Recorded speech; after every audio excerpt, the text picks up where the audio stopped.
Okay, so this is my part two, excuse me, of the January 11th and 12th snowstorm. I'm going to measure the snow right now. I'm guessing around 28, 29 inches.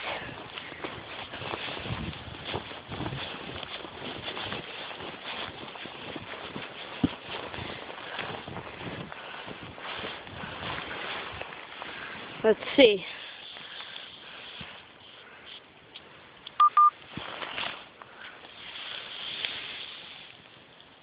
Yeah, 27. And they were predicting only 18 inches.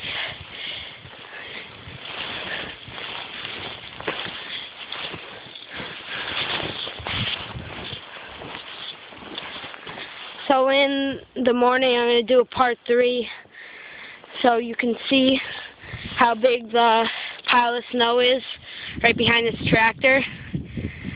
It's like 10 feet high from plowing and snow blowing. And this pile of snow isn't even close to how high the other one is.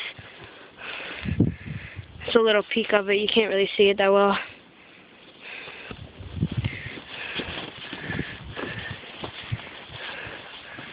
So, 27 inches. A lot more than they were expecting. We probably got the most in the Northeast. Northern Connecticut. Alright, well, I'll see you guys.